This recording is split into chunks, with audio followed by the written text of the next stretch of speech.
Ito ang Samsung Galaxy A05s, ang pinakabagong entry-level smartphone na inirelease ni Samsung sa Philippine market sa buwan ng October 2023. At ito ay may 4GB of RAM and 128GB of internal storage na nagkakalagaan ng 7,990 pesos. At sa video ito ay ating tatalakayin kung ano nga ba ang meron dito sa kanyang design, features, and specification. At kung sulit ba ang smartphone na to para sa iyo. Ngunit bago natin ipagpatuloy i-review ang phone na to at kung bago ka pa lamang sa channel ko ay inaanyayahan ko po kayong i-like, subscribe at i-hit ang notification bell button natin dyan sa baba para lagi kayong updated sa mga bagong smartphone na i-review natin. Okay, pagdating sa design nitong Samsung Galaxy A05s, nakikita natin dito na wala namang nabago sa design ng smartphone na to dahil halos maihahalin tulad ko lang ang design nito doon kay Samsung Galaxy A14 series. At kung naalala nyo pa doon sa una nating video, na sinabi ko na halos lahat na ng smartphone na i-release ni Samsung sa taong 2023 ay inspired ang design sa flagship model na Samsung Galaxy S23. Kaya hindi na tayo magtataka pa kung halos magkakapareho lang talaga ang design nito. Anyway, malipat naman tayo dito sa likurang bahagi kung saan ito ay naka-matte finish design pero makinis yung texture niya. At pagdating naman sa material na ginamit nila dito sa kanyang frame, ito ay made in plastic. At kagaya ng nagustuhan ko kapag naka-matte design ang isang smartphone ay hindi ito madaling kapitan ng alikabok o naiiwan ang fingerprint natin dito. Now malipat naman tayo dito sa kanyang harapan kung saan ito ay naka-water drop design camera. At sa material naman na ginamit nila dito sa kanyang screen, ito ay ordinary glass pa lamang.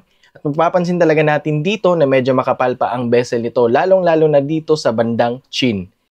Now malipat naman tayo dito sa ilalim na bahagi kung saan dito nakalagay ang kanyang speaker, Type-C charging port, microphone, and 3.5mm audio jack. Dito naman sa kanang bahagi ay dito nakalagay ang kanyang volume rocker. At sa katabi naman ito ang kanyang 2-in-1 button na kung saan ito ang kanyang nagsisilbing power button and fingerprint scanner. At dahil dyan, napa 2 thumbs up ako para kay Samsung sapagkat finally, sa murang halaga ng smartphone nila ay may side-mounted fingerprint scanner na talaga. Hindi kagaya sa unang inirelease nila ng smartphone na makakakita ka lang na naka-side-mounted fingerprint scanner nasa price range na 9,000 pesos and above naman. Now, malipat naman tayo sa itaas na bahagi. Dito nakalagay ang kanyang noise cancelling microphone at sa kaliwang bahagi naman ay dito nakalagay ang kanyang SIM card slot na pwede natin lagyan ng 2 nano SIM card at isang micro SD card. And expandable pa din ito up to 1TB. Idagdag ko lang pala dito na itong si Samsung Galaxy A05s ay may 2 kulay lamang na available sa market. May kulay na black at itong hawak naman natin ngayon ay ang kulay na light green. Sa display naman ni Samsung Galaxy A05s, ito ay naka 6.7 inches PLS LCD display at may resolution na Full Definition Plus 1080 by 2400 pixel at may 450 nits of brightness. At sinakikita natin dito sa kanyang display ay okay naman siya at masasabi ko naman na ma-enjoy pa din natin ang panonood ng movie sa phone na to. Yun nga lang, hindi masyadong matingkad ang kulay at hindi masyadong brighter ang display nito dahil nga sa PLS LCD pa lamang ito. Pero not bad for the price of this phone at ang importante dito ay naka 1080p naman ang kanyang resolution. Now in terms of browsing naman sa smartphone na to ay may experience pa din natin ang smoother performance nito dahil ito ay may 90Hz screen refresh rate at ang kagandahan din dito kapag naka-standby lang ang screen nito o hindi natin ito ini-scroll ay automatic itong nag-a-adjust down to 60Hz refresh rate. At mas malaking tulong din yon nang sa ganon ay mas makakatipid pa tayo in terms of battery consumption. Kung sa camera naman ang pag-uusapan natin dito kay Samsung Galaxy A05s, ito ay may 4 na kamera. 3 kamera dito sa likod na may kasamang LED flash na magagamit natin sa pag-take ng photo or video lalong-lalo na sa low light area. At dito naman sa harap, ito ay may 1 kamera lamang.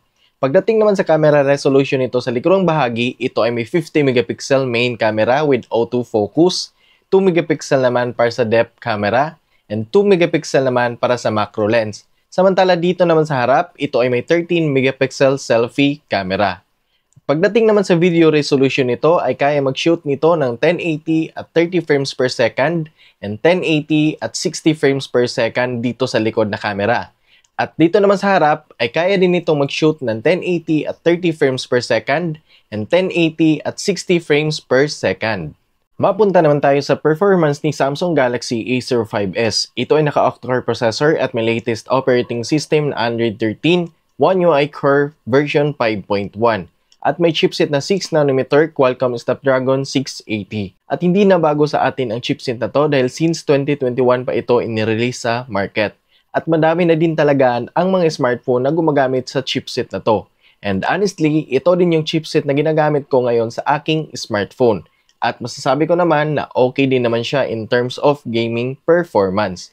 Playable naman siya sa mga casual game, lalong-lalo na sa Mobile Legends and Wild Rift. At kung gusto mo naman itong gamitin sa mga online game kagaya ng PUBG, COD Mobile at itong Free Fire ay playable din naman siya sa low to medium graphical settings nga lang. Nang sa ganon, madalang lang ang frame drop na may experience natin while on gaming. At siya nga pala, idagdag ko lang pala dito na nakakuha tayo ng 270,000 Antutu score sa phone na to. At sapat na siguro yon sa halagang 7,990 pesos na smartphone.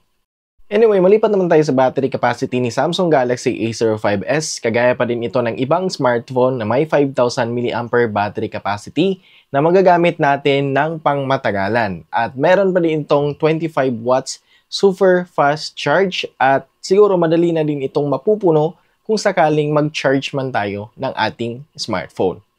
And that's it. That's all for today mga ka-Android Feel and see you on my next review.